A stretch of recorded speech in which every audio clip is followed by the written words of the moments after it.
The information contained in this video is strictly for informational purposes only and does not constitute financial, legal, or other professional advice and is not a substitute for consultation with a qualified professional. The opinions expressed in the show do not necessarily reflect the views of the Center for Continuing Education and Workforce Development, Borough of Manhattan Community College, and the City University of New York.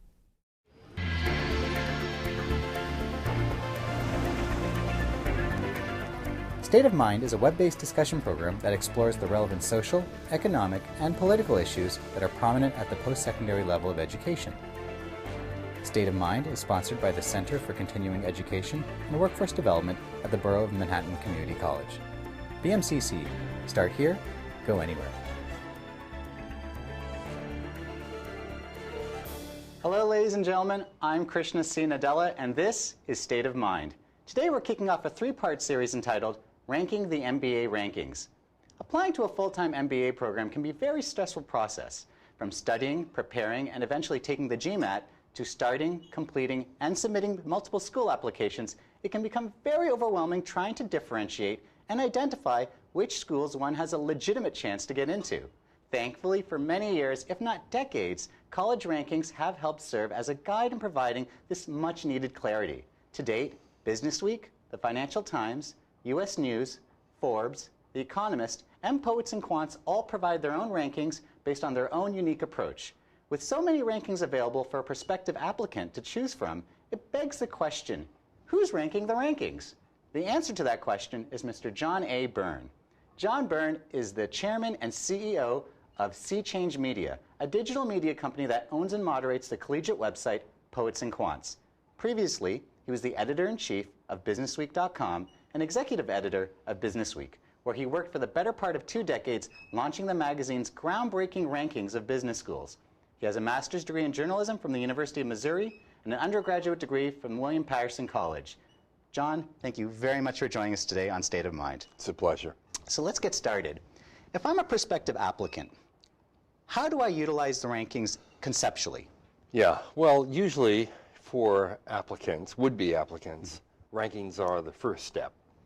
It gives you a sense of the landscape, who is who, where they are on the totem pole, and I think it's very useful for that purpose. I mean, it may not be a very good idea to say this school is ranked 3 and this school is ranked 7, this school is ranked 10. If I get into 3, I'm definitely going, or if I get into 7 and I didn't get into 3 and I got into 10, I'm going to go to 7. That's probably not very wise to do. However, just as getting your head around who are the players, what are their general standing and status, and where might you want to go. Rankings are helpful, I think, in that regard. Here's another reason why I think that they're helpful. They unleash a tremendous amount of information into the marketplace, and they allow the market to work. As flawed, as intellectually dishonest, as ridiculous as rankings can be, they at least do that. And that's a valuable service. In fact, you'll find that U.S. schools are far more transparent than non-U.S. schools by virtue of the discipline that rankings impose on them. And I think that's really helpful. You know, back in 1988, I created the Business Week ranking. At that time, you know, there was no regularly published ranking of graduate business education. U.S. News followed with their graduate ranking a year later. The FT followed more than 10 years later, and then you had all these imitators. But you know, when I actually did the ranking in '88, you know, every journalist wants to be a reformer. And here's what I saw. I saw 10 schools all pretending to be top 5. I saw, you know, 25 schools all pretending to be top 10. I saw schools that were not responsive to the marketplace. They were year after year pushing out product that was acquired by many companies. But when you surveyed the companies and asked what did they think of the product, they always said, you know, MBAs are great at analytical skills. They are great at using smart frameworks to rethink problems, but they don't get along with my other people. Their ambitions and expectations are too high. They rub everyone the wrong way. They can't work in teams. They're not collaborative. Year after year, that's what was said even by those who hired MBAs. Sure. Schools never responded. Okay. You know, today we take for granted all the teamwork and collaboration and the group projects, the experiential learning that goes on in an MBA program. Back in the late 80s, there was very little of it. I see.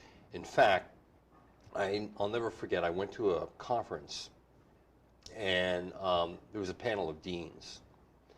And the dean at Northwestern's Kellogg School, who's a legendary figure in management education, his name is Don Jacobs, was describing how he interviewed every single applicant. Okay. And so he got a piece of information that no one else was getting, because no other business school interviewed anybody. Really? That's right, Wow. back then. So he was interviewing every applicant, and so he could see what interpersonal skills they had, how articulate they were, and he could basically pick off people that the other schools, frankly, deserved getting more than Kellogg did, but didn't get because he sold them as well if he thought that they were great candidates when they were being interviewed. And then when he got them on campus, he shoved teamwork down their throats at the most extreme levels. And so when we did the first ranking, and we literally graded schools on some of these aspects, how collaborative the culture was versus how competitive it was, what did they really learn, how hard the career management office worked to make sure they got the job that they really wanted, how accessible were the teachers, how focused were they on teaching as opposed to esoteric research that matters to no one in the world. Kellogg came out first. Really? Okay. And then when you dug behind those, the reason why, you really found out, okay, there was real legitimacy to this. And I think it gave it incredible power. More importantly, what it did is it gave voice to the companies that hired MBAs, because that first ranking was basically a survey of two constituents: the students who consumed the education and who spent a lot of money to get it. And you know that because you spent a lot of money, even at Penn State, to get your degree. That's correct. And obviously the companies that hired the product. So to me, it was customer satisfaction, pure and simple. And we put that information into the marketplace, which hadn't existed before. And I think it really changed the mindset of business education. So that was a great thing, and that was kind of a reformer thing on my part. But what has since happened is, you know, when I surveyed those students the first time about to graduate, none of them knew it was for a ranking. And when I surveyed the companies, none of them knew it was for a ranking. So it was pure, it was clean, and people could really say what they think. Now this has become an industry. It is the monster, the Frankenstein monster I created in the laboratory. It's out of the laboratory and it's out of control. Okay? The reason why there are so many rankings is partly because they drive traffic and there's great interest in them. People become obsessed with rankings.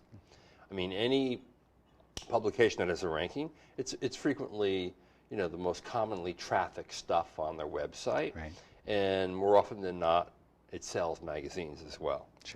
I know when we came out with our ranking, it was basically the best-selling issue of the year, first time. So taking that concept, and we'll definitely talk to what it's become, but if I could take John Byrne back to his 20s, and if you were to apply to business school today, MBA school, what qualitative and quantitative factors would you look for in those rankings to the extent that you know what you know now? Look, I think they all provide valuable information on one way or the other. You just have to be smart enough to know what's important to you and what to discount. By and large, if I were in my 20s and I was looking to get an MBA, you know, there's certain things that I would look for. I want superior teaching.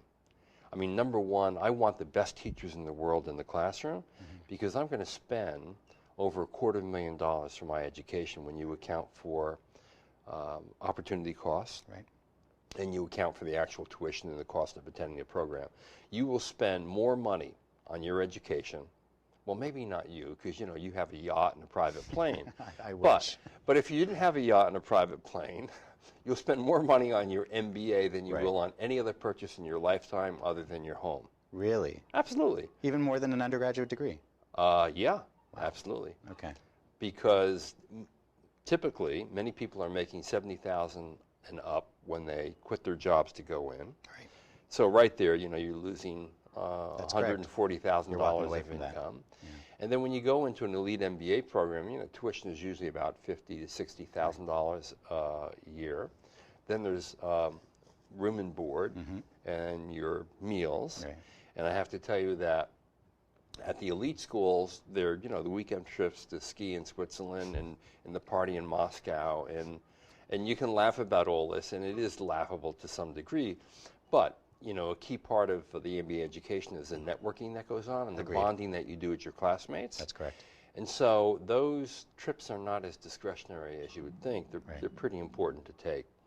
Anyway, so teaching would be important to me. Sure. And if you look around, and we even publish, here are the schools with the world's best teaching faculty. This is at Poets and Quants? Yes. Okay. And it's based on looking at data over a long period of time. Okay. Basically the Business Week data. Right. But it's segregating the data for student evaluations of teachers. Okay. And instead of looking at any one year where, you know, the results can be compromised for a number of reasons that we can get into later, when you look at the historical result and you see who's been in the top quartile, who's been in the second quartile, third in the bottom, that's really valuable information to look at if that's really important to you. Sure. It's also important to me in picking a school, and this is personal preference, to get small and intimate. Okay. I don't want to go to an MBA factory.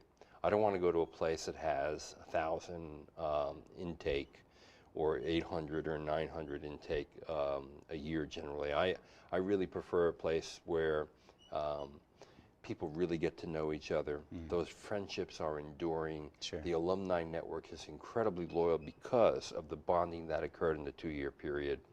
And that's a really important element to me because it speaks to the value of the alumni network you graduate in, and more importantly, it speaks to how much you're going to learn from each other. Right. Because a dirty little secret of every MBA program is that the most important learning occurs among your classmates, not from your teachers. I completely agree. Absolutely. Yeah. And the experiences that they bring in from all over the world, from every kind of industry, from every kind of discipline and position, is invaluable to you. The smaller the class, the greater the interaction, the more airtime everybody has in class. Participation is important in MBA programs. It's a totally different way of learning that many people, particularly foreign students, are unaccustomed to. Sure. And that is extremely important. So teaching quality, small intimate program where everyone gets to know each other, and as a result the alumni network is exceedingly strong. Sure. Third thing, I do think that brand matters. Talk to me about brand. How does that relate, and is that marketing dollars? No, brand is directly related to ranking. Ranking, okay. Unfortunately. Okay. And there's no truth in any one single ranking. Sure. But when you put them together, you get to a greater truth, even though each of them is severely flawed. Sure. And that greater truth is what creates public perception, public image, and impacts what people think when they look at your resume and they say, and you see, okay, it's an MBA from whatever school. Sure. A lot of judgment goes into that glance at your resume based on where you got your MBA. Sure. Some of it good, some of it bad, some of it neutral. Brand does matter, and generally, while other criteria are important, and including what industry you want to work in, what company you want to work for, what area of the country or world you want to work in. Those are all really important things. Also, what discipline you want to study, right? Because if you want to study finance, while every business school makes finance the #1 discipline, clearly the level of elective courses and depth and how far you want to go and how deep you want to go in whatever tiny element of finance is only available to you at a school like a Wharton and NYU, a Columbia, Chicago, UCLA, where the finance faculty is world-renowned and they're interested in teaching in the weeds. And if that's what you want, then those are the schools you really should be looking at, even though every single school, the best faculty generally tends to be the finance faculty. Sure. Right? Okay. So there are other things involved here, but generally, you cannot go wrong by brand. Okay. So you generally should be going to the best brand you can get into. And I think in terms of how you weight the schools in your own mind, in terms of where you want to go, rankings are extremely important for that purpose. Sure. So let's talk about those rankings. And for our audience, this is unprecedented. We're going to have John Byrne rank the 5 major business school rankings. Now, for objectivity's sake, we're going to take Poets and Quants out of the equation. Thank you. But if you can, U.S. News, Yes. Business Week, The Economist, The Financial Times, and Forbes. How would you rank them from 1 to 5? Yeah. U.S. News number 1. Okay. I'll give you the ranks and then I'll explain why. Please. So U.S. News number 1, Forbes actually number 2, which actually doesn't get a lot of attention than the others. I'd put Business Week and the FT together. Okay. And then I would say The Economist is last. Okay. So why U.S. News? U.S. News because they are flawed. I'm going to make this clear. Every one of these systems is flawed in ways that are troublesome. Okay. But what I like about U.S. News is that they collect standardized data across a large range of schools. Okay. And the standardized data that they collect are probably among the best indicators of quality of a business school. Okay. So look at inputs. They collect data on average GMAT, average GPA during your undergraduate years, and the acceptance rate of the school. So, you know, the GMAT, which is highly controversial and probably unfair to certain socioeconomic groups, Agreed. including international students to some degree, unfortunately is a major component of every MBA application. And, you know, most MBA admission directors will tell you it's the single most important component. Okay. And all it does is predict how you do in your first year of your MBA program. Will you cut the quant courses, essentially? But it is an overall indicator of something. And it is standardized in the sense that pretty much every student takes it, except for the percentage of students who take a GRE.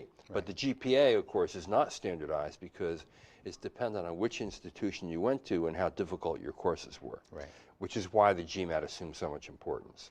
But looking at GMATs, GPAs, and acceptance, the selectivity of a school, that's really good, hard data that's comparable across the broad range of schools that are competing with each other. Okay. And that's a good indicator of the quality of the students. What you're not going to get is, you know, where did they work? How rich was their work experience? What was their career progression? But those things are so intangible and so hard to measure that you couldn't get them anyway. Okay. So those 3 inputs that they do measure are incredibly valuable. Then the output measures they measure are incredibly valuable. What was your average salary and bonus? Sure. What percentage of the class had job offers at graduation and 3 months later? So that set of 6 inputs and outputs, to me, say more about the quality of an institution than probably any other thing that you can measure. Okay. And that's why I think U.S. News is good. The bad part of that, we'll talk about the bad part of their survey and where it's problematic, and also the implications of doing what they do, which are huge. Okay. So second, why do I like Forbes? Right. Because it's a simple, clean ROI calculation. Okay. They look at how much it cost you to get your degree, and they look at the payback, and they basically rank the schools based on payback. Okay. And I like the simplicity of that because it's one measure. It's easily understood. You can agree or disagree with it, but it's not a whole lot of metrics squishing around, one canceling out the other. Difficult to understand and very little intellectual thought about why you're choosing one metric over another. Right. So the simplicity of it, and let's face it, the MBA is a degree that enhances one's career. Right. These are professional schools. No one goes to a business school thinking I'm going to learn a lot about accounting, right, or operations or organizational behavior, and I'm going to be better for it. No. The end result is absolutely essential, which is, am I going to get the job that I want at the pay rate that I want, and is it going to give me opportunities in my life, my professional life, that are valuable throughout that entire life? Sure. And I think the Forbes measurement, looking at payback and how long it takes to it's transactional. Yeah, I like to clean this up. That's why Okay. it's 2. Okay, the FT and BW I put in the same category, Right. and I actually have pushed down BW because of recent changes in methodology. Okay. What I like about the FT is that it is a true global ranking. Okay. U.S. News does not rank any of the international schools, right. unfortunately. That is a big issue, particularly today, for a lot of different reasons. Forbes has a separate ranking of international programs. They do it by 1 year and 2 year, Right. because the payback periods for those degrees are going to be vastly different, given the lower opportunity costs for 1 year. So I like the fact that the FT takes a true global look at management education all over the world and squishes all of that together in one ranking. And that's very helpful. There are way too many metrics that are measured in the FT survey, which make it confusing for people to understand why a school is moving up or down. The methodology is heavily biased in favor of non-American schools because the FT wants advertising from European and Asian schools, and there really is no other legitimate reason for the methodology to be crafted the way it is, other than to basically favor potential advertisers for the Financial Times. So it kind of sullies the entire methodology itself. Completely and totally. Okay.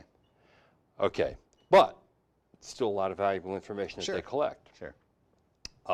The Business Week survey, because it's more of a customer satisfaction measurement that is changing, but still by and large it's customer satisfaction, I think adds a valuable element to the debate. And they do a separate U.S. and a separate international ranking. But again, it's not combined, so you can't see the entire landscape in one simple glance.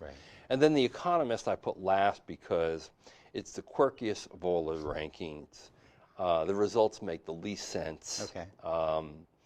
And they measure things that, frankly, make no sense. From the number of languages a business school will offer their MBAs, to the number of and range of overseas exchange programs, to the percentage of international and female students. Now, I'm all in favor of more women. I'm in favor of a high percentage, not a majority, of international students, particularly in American programs. That's less true in other programs, obviously. But that shouldn't be in a measure that's supposed to look at the quality of an institution, as far as I'm concerned. That's a politically correct measurement, or that's a measurement that reflects your judgment that, oh, these programs should be international, so maybe 80% of the kids should be international, which I think the higher number of people who are in an MBA program who are international suggest red flags, and we can get into that later. So that's where I'd rank them. U.S. News number 1, because of just the hard, simple input-output data. Forbes number 2 because of its simplicity and how it goes directly to what the value of an MBA degree is. BW and FT now tied for the reasons I gave, and then The Economist last. All right. So if we can spend a little bit of time today on U.S. News and Forbes, especially with you having them ranked 1 and 2.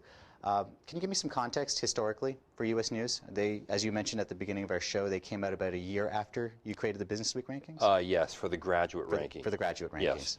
Yes. And the thing about U.S. News, and this is the most important thing people need to understand, if not for U.S. News, we would not have the amount of data that is comparable across all the schools, if not for U.S. News. Because U.S. News imposes on the school the discipline of having to report every year They're most important in basic information. Number of applications they receive, number of people they admit, the number of people who enroll, the average GMAT score, the GMAT range, the average GPA, the GPA range, the average salary, the bonus, the percentage of people who are getting bonuses and who are not, the placement data on job offers.